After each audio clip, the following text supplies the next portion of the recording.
Nasa gate ng mga otoridad sa Lapas Tarlac ang tatlong aso na pinag-aaway umano para sa illegal dog fight.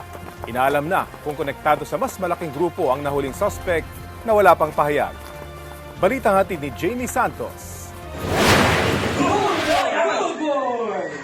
Makikita sa video ang dalawang aso na pinag-aaway sa isang illegal na dog fight sa loob ng isang estrukturang kahalintulad ng sabungan.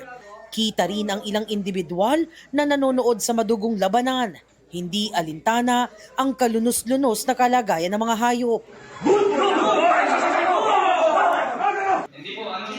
Isang alias Akira ang naaresto sa operasyon ng Criminal Investigation and Detection Group Anti-Organized Crime Unit, katuwang ang Presidential Anti-Organized Crime Commission o PAOK at ang Animal Welfare Investigation Project o AWIP. Rescue na kayo, ha? Okay na? Tatlong asong buhay ang nasagip at agad itinurn over sa AWIP para sa rehabilitasyon.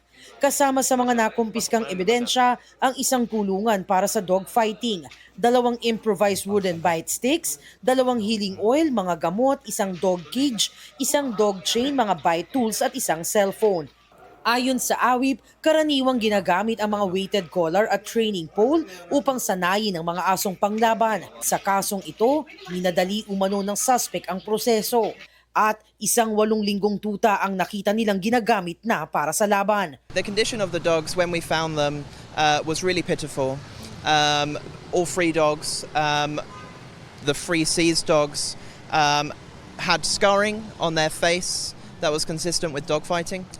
They had open injuries and wounds that needed to be treated urgently at the veterinary clinic. Ang suspect at mga nakumpiskang ebidensya ay dinala na sa tanggapan ng CIDG AOCU. Patuloy ang investigasyon ng mga otoridad upang matukoy kung konektado ang suspect sa mas malawak na network ng illegal dogfighting sa bansa.